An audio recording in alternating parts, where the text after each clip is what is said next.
Man, I wasn't sure if this moment was ever going to come. In more ways than one, Marshall told me that there would be a moment when it just hit you. All right, now it's getting real. People say Hollywood couldn't have written it any better. After this, they don't have a chance. You're growing up, I'm sorry. Thank you. Let me begin by saying how honored I am to be joining these 6 well-deserving, character-driven men as part of the class of 2017. And how humbled I feel to be joining this new team made up of men that I've admired and tried to emulate ever since I first picked up a football. For those who've witnessed my career from the outside, you will undoubtedly use the milestones, Super Bowls, MVPs, and of course tonight, as the defining moments of my career. But if there's one thing that this process has revealed, it's that those pinnacle accomplishments on the field were simply byproducts of the moments that would lay the foundation of the man who stands here this evening. Moments that few have heard about and even fewer witnessed. Moments that, no matter how insignificant they seemed at the time, would become the backdrop of my story. Moments which would shape my character and set the stage for one unforgettable journey. Like the moment I visualized this for the first time. The moment that tonight became a possibility. Growing up a huge football fan, my Sundays were spent watching every game I could find on TV. At the culmination of the games, I'd grab my jersey, a term I use lightly because it was really just a t-shirt with a number on it. Then I'd head outside to reenact my own version of the games. My jersey didn't have a nameplate, so I'd pull out the masking tape and create my own. Then I'd write the last name of the man who would be the star of that day's show. Most of the QBs sitting behind me who played in that era donned the back of my jersey at least once.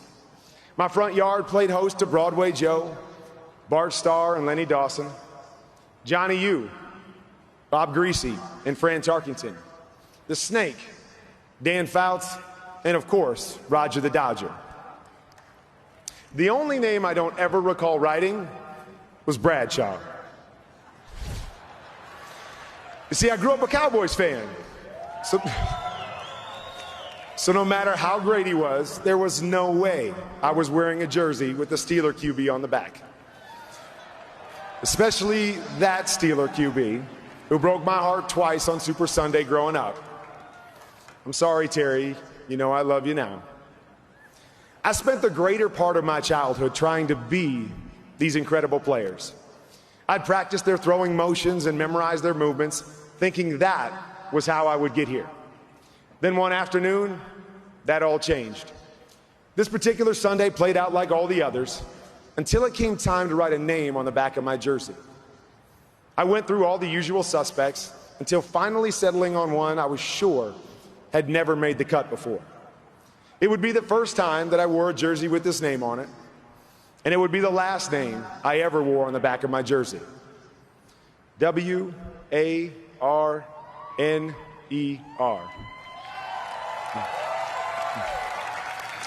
I'll never forget writing it the first time and realizing a few little letters could change everything. It was the day that I added A-U-T-O to the biography I was writing.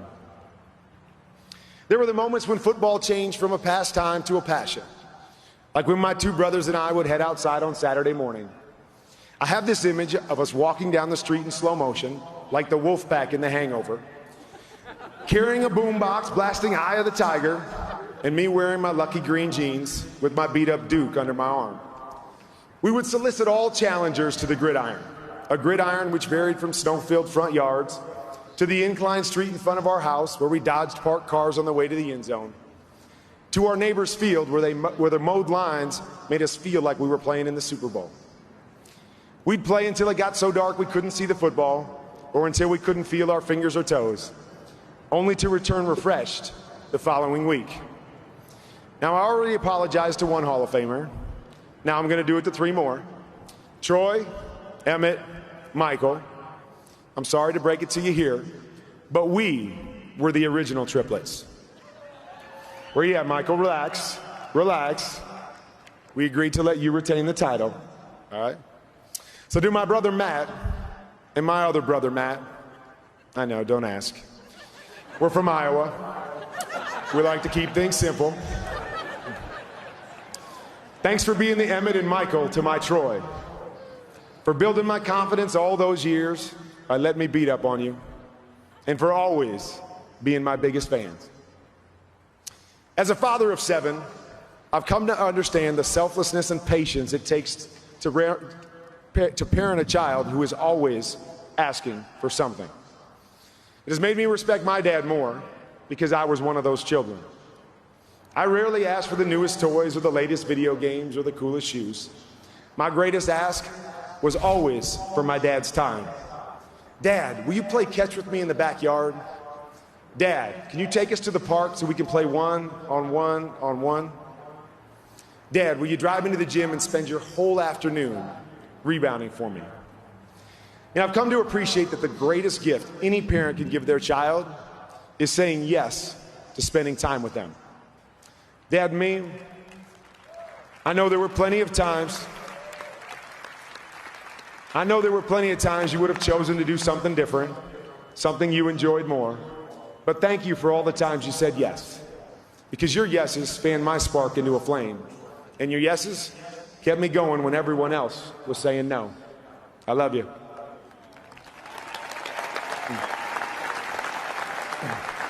When I was a teenager, there were those moments of enlightenment.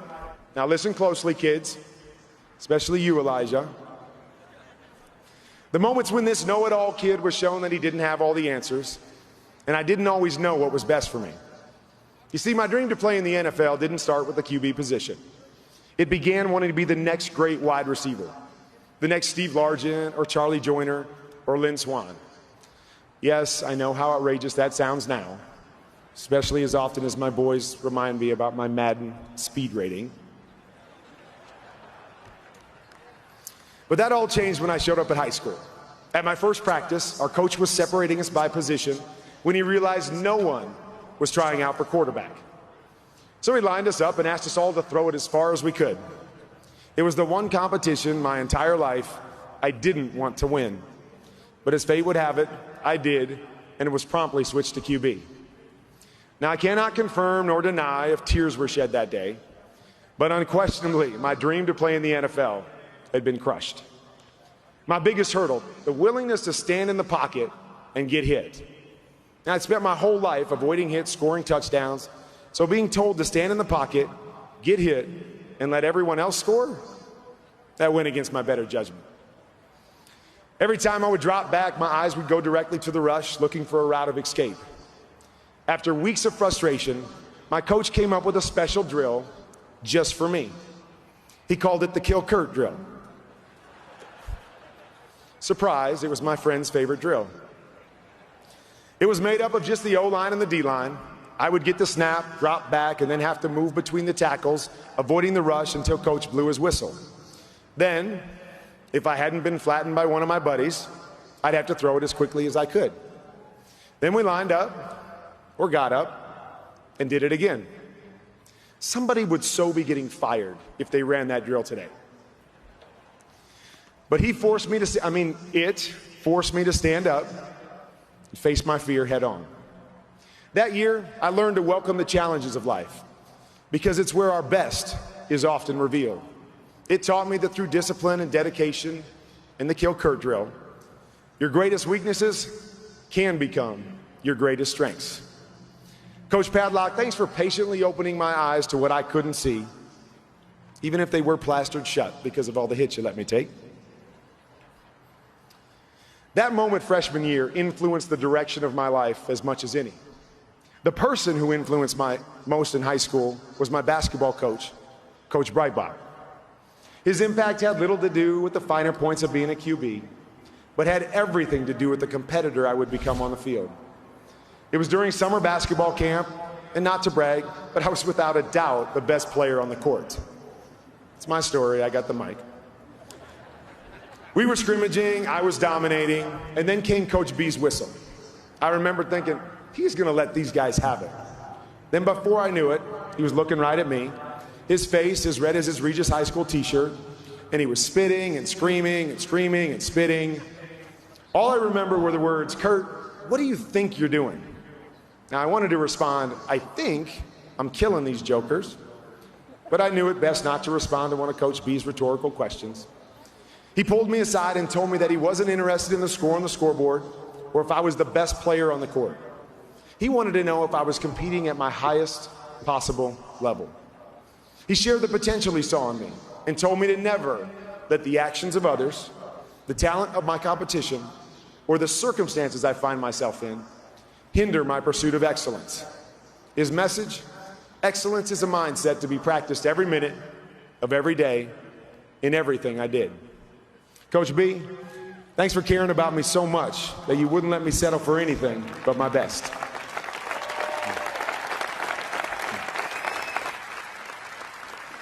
And every great narrative has a plot twist. You know, that 180-degree turn that you never see coming. As you may have noticed, mine had a few. The most difficult came in college when I found myself sitting on the bench for 4 long years. You heard me, 4 consecutive years on the bench. All right, humor me, guys. Show of hands from everybody on stage that spent 4 years on the bench your entire lives. Exactly. So you can imagine the frustration contemplating my future and my big dreams when I couldn't even get on the field at a smaller college. Shout out to the UNI Panthers. And I remember calling home and telling my mom I was considering transferring or just quitting altogether. The words on the other end of the line that night, coming from the person I admired most, would forever alter my perspective.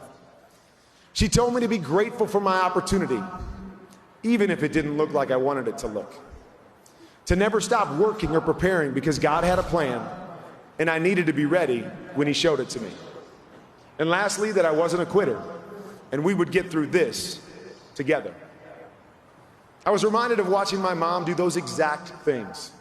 She gratefully worked 3 jobs, sacrificing so my brother and I could have more, all while enduring things no person signs up for. She consistently demonstrated hard work, commitment to your responsibilities, and how even when life doesn't give you what you want, you never stop believing. Mom, so much of who you see today was formed from what I saw in you. The spirit of perseverance that runs through my veins and which has defined my career were without question passed down by you. Thank you for never quitting on your greatest passion, your boys, and for not allowing me to quit on mine. I love you, Mom.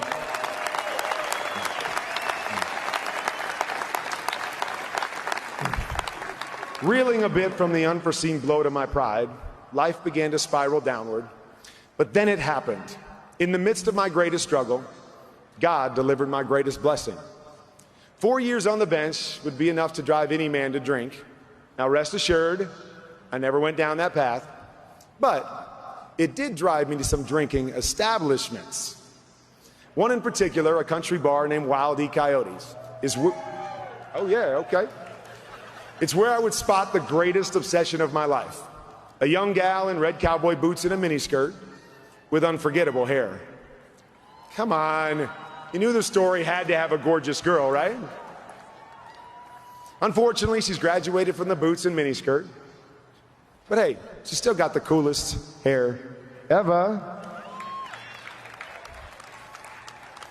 Just like Wild E. Coyote in the old cartoons, I would commit the rest of my life to pursuing the most amazing creature I'd ever met. It would lead to the love of my life and teach me lessons I only thought I knew. The definition of courage, and it wasn't mastering the kill Kurt drill. How to overcome the greatest of odds. You think I've been through stuff. The depth of the saying, simplify or always faithful, and what it looks like to walk by faith. Together, we've ridden this amazing ride. So when asked who I wanted to present me tonight, the answer was simple. Many have shared in the victories, the great accomplishments, and the breakthroughs, but there's only one who has logged as many miles and made as many sacrifices. There's only one who was wounded by every criticism, felt every hit, suffered with every interception, and comforted me in every setback. Only one that's dealt with all the good, the bad, and the unpredictable this adventure had to offer. Brenda, I chose you because of all the people that have loved and supported me over the years, and there have been many. You, above all others, deserve to share this stage with me. Greatest joy in my life has been having you by my side. And if I had to do it all over again, I'd still choose you. Love you, Mama.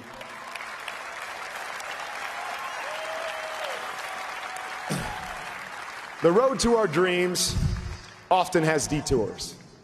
Sometimes you gotta do what you gotta do while you're waiting to do what you were born to do. Thus, my infamous sit in the grocery store. Working nights, stocking shelves, taking care of our kids during the day, working out in the afternoons to stay ready, sleeping when I could, and waking up and doing it all over again. But just as I knew it was something I had to do, I also realized there's a point of no return, and I was backing myself into that corner. If I wanted different results, I needed to change my course. Because trust me, no NFL scout comes running into aisle 7 at 3 a.m. looking for their next QB. But I was crippled by the fear of the unknown. I needed a little nudge to take that first step. My nudge would come in 2 separate incidents within just days of each other. The first actually did happen in aisle 7 at 3 a.m., just not in the form of an NFL scout, but more aptly, that of a cereal box. I was stocking the cereal aisle, opened up a case of Wheaties, and on the box was one of the men with the seat behind me, Dan Marino. Yeah. Once on the shelves, it seemed that Dan the man's eyes followed me like one of those creepy paintings in a horror movie as I walked back and forth throughout the night. Every time I looked at the box, Dan seemed to be asking, are you going to spend your life stocking someone else's cereal boxes? Or are you going to step out and make sure someone else is stocking yours? That crazy conversation, between me and a cereal box would set the wheels of change in motion and would lead to a pretty good laugh when less than 5 years later, I would join Dan Marino as the only 2 players in the 40 touchdown club. Dan, I know you had no idea the role that you played, but thanks for the motivation.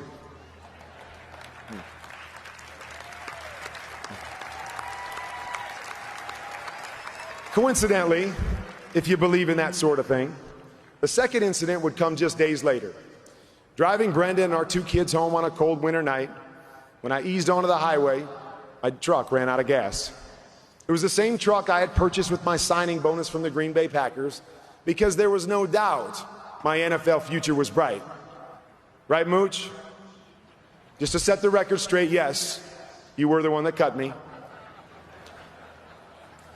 There I sat on the side of the road with my family freezing and no money to my name. The 4 of us began rummaging through the seats, hoping to scrape up enough change to get home.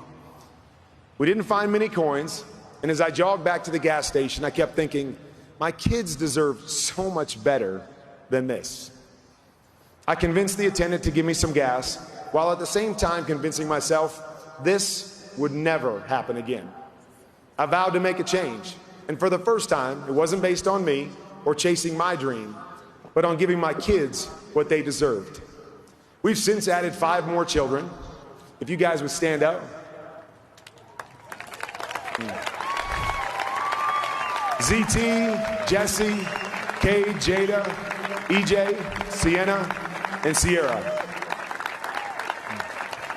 Undeniably, you are my greatest motivators.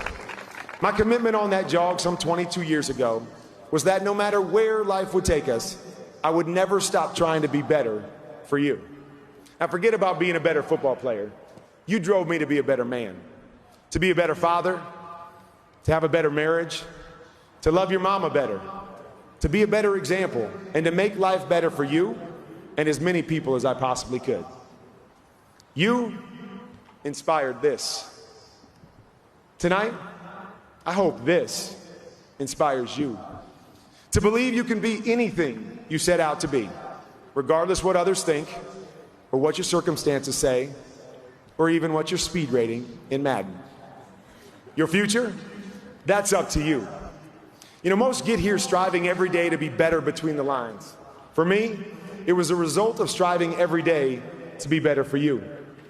You motivated me to embrace every moment, regardless of the task, as an opportunity to be better. And when I missed the mark, which you often witnessed, to have the courage to change so I wouldn't miss it again. Now it's your turn, and I can't wait to sit in the stands and cheer you on. I love you guys.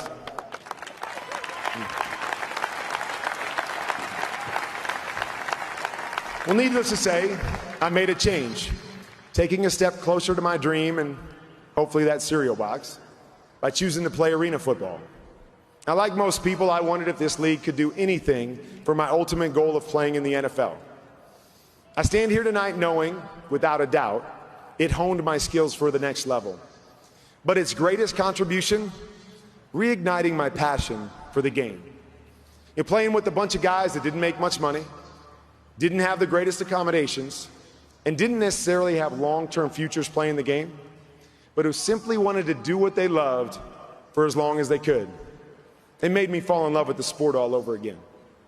So to Jim Foster, thank you for doodling on that manila envelope. To John Gregory, the Iowa Barnstormers, and my teammates for showing me why I started playing in the first place. You know, I possibly more than anyone else up here embrace that I'm being inducted into the Pro Football Hall of Fame, not just the NFL Hall of Fame. And I wear that as a badge of honor because without pro football, in all its forms and fashions, I'm not here tonight. For a long time, I convinced myself that I could will my way to my dream. You know, as long as I wanted it bad enough, I could make it happen. But if there's one great truth that I learned from this great game, it's that no great accomplishment is ever achieved by yourself. To be successful, it's contingent on others, and it always starts with someone taking a chance on you. For years, I wondered if my someone was out there. My answer came in 1996. Out of the blue, received a call from Al Luginbill, head coach of the Amsterdam Admirals, asking me to play in NFL Europe. Now, knowing a second chance in the NFL would most likely include a trip across the pond, I told him if he could get an NFL team to sign me, promising me that one last invite to training camp, I'd go. Al called numerous different teams. None were interested. When he informed me, I told him thanks, but no thanks. Now, I assumed that this would be the last time I ever talked to Al. But then out of the blue, almost exactly 1 year later, my phone rang again. And it was Al extending his same offer, to which I responded with the same conditions. Get an NFL team to sign me? I'm in. I was told this time Al called 12 different teams. And once again, no interest. But the 13th team, the St. Louis Rams,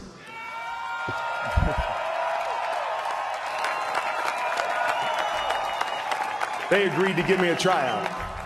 You know, it was a chance I had been waiting for. I showed up at Rams Park early with bells on.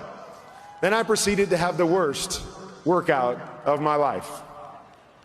I called Brenda from the hallway of the facility and told her I blew it.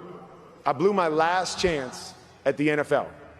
But a few days later, I'd get a call from the Rams offering me a contract. Now, to this day, I believe the signing must have been just as a favor to Al, but all the same to me. One man's junk, another man's treasure. Al, thanks for calling back, for dusting me off, and for uncovering my value. Thanks for being my someone. But due to my long and winding path, to realize my ultimate dream, I would need another someone. 1998, the night before final cuts, and one of the biggest questions was who would be the Rams' third-string quarterback. So Dick Vermeil polled his entire staff on which of us to keep. The votes were split down the middle, so the decision would be left to the instincts of the head man. I'll never forget the moment I found out I made the team. I was wandering the halls of Rams Park, the same halls from which I called Brenda informing her I blew my tryout, when who do I run into? Coach Vermeil. And not very often do you find out your football future in the hallway of the facility. But after everything else I'd been through, why should this surprise me? It was there I found out the first step of my dream had been realized. But you made the team was not the statement that would leave the greatest impression. It would be the one that followed. Coach V looked me in the eye and said, the reason you made this team is because I feel there's something special about you. something different. And I couldn't let you go without seeing if it was true. Coach, you know I love you, and I'm indebted to you for giving me that chance.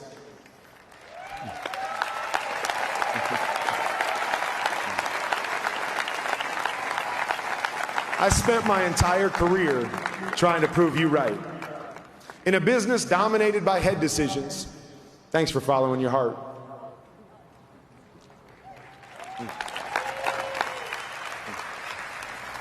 You know, the spotlight in every blockbuster production always focuses on the main character, or the QB in this case, bringing with it an unfair amount of credit. But oftentimes, it's a supporting cast that makes it the greatest show. At least that's been my experience. So to the family and friends that have supported me over the years, but didn't get mentioned specifically tonight, your encouragement was essential to keeping my dream alive. To the fans that packed the stands to watch me play, I hope at least once I gave you your money's worth. To Mark Bartelstein and the Priority Sports team, I hope I represented you half as well as you represented me. To the Packers, Barnstormers, Admirals, Rams, Giants, and Cardinals organizations and ownership, thanks for opening your stage to me. And to the coaches I had the honor of playing for, specifically Coach Vermeil, who I just mentioned, Mike Martz, your football brilliance brought out the best in me. John Ramsdale, Tom Coughlin, the late Denny Green, Ken Wisenhunt, Todd Haley. Thanks to all of you for giving me an opportunity that I'm not sure any other coach would have. And then, of course, to every teammate I had the pleasure of performing with. If you guys could all stand.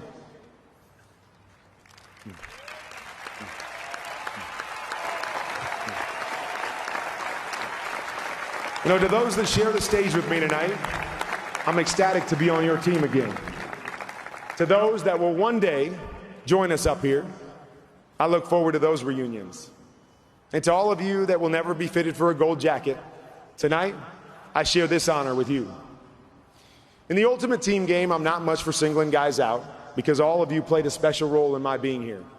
But I would like to recognize one teammate who had a more profound impact on me than any other, Trent Green.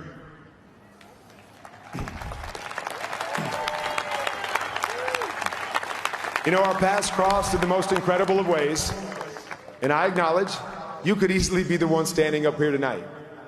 But the class that you showed while dealing with the toughest of situations is etched in my mind. Your willingness to share your football secrets so I could succeed was incredibly valuable.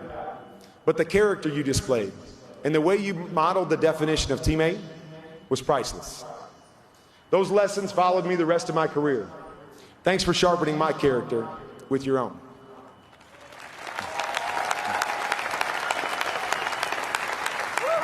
And all of you were the best part of my career, the part I miss more than any other.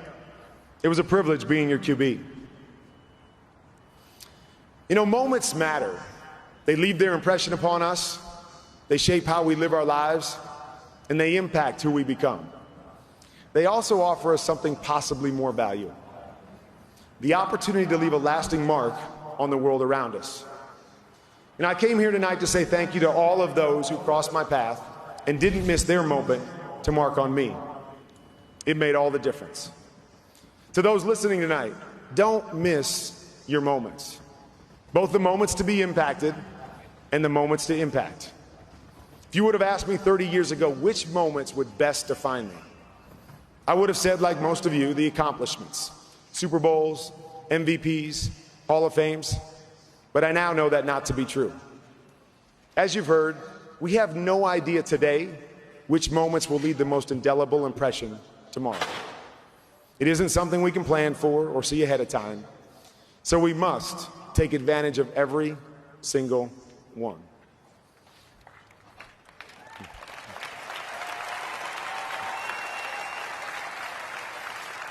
We tell our kids all the time, we aren't all promised the same things in life. Life's not fair. You know, we don't all get to choose the number of moments we get. I would have loved to start my first NFL game before the age of 28. We don't all get to choose the nature of our moments. I wanted to play more in college. I wanted to hear my name on draft day. And I had no plans of working in a grocery store.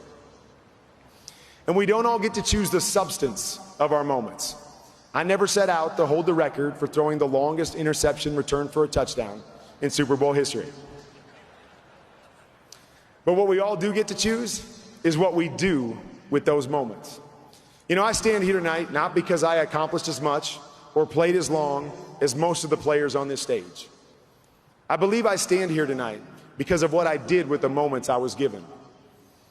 My enshrinement makes the statement that, although impact is measured over a career, it is established in the moments, regardless of how many or how few you're blessed with.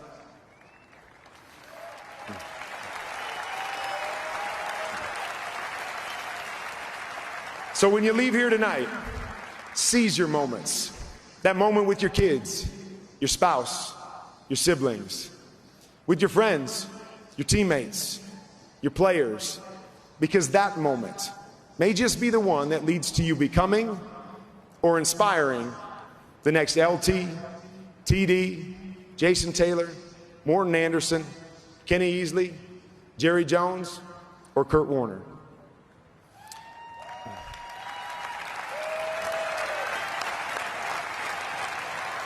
I'm going to conclude with one last moment and one last thank you to the one whom, without a doubt, has left the deepest mark and has become the cornerstone of my life. In the early stage of my career, I had a chance to stand at a podium similar to this in front of millions of people after Super Bowl 34. In that moment, I made sure the first thing I did was say thank you to this person for what they had done for me. Now, many felt I was thanking him for orchestrating a Super Bowl win or making my passes fly straighter or causing my opponents to make more mistakes. But those people had it all wrong. The gesture was my way of acknowledging how fortunate I considered myself for the moments he had given me. Thanking him for the trials which prepared me for this platform. For showing me that with him, the impossible becomes possible. And for choosing me as the lead in this once-in-a-lifetime role. Now, love it or hate it, that opening scene captured the imagination of the sports world, and the words became the heart of my story. The rest, as they say, is history, bringing us to this, the famous last words, and the only place this extraordinary journey can end. You know, his final moment was for me, mine is for him. Thank you, Jesus.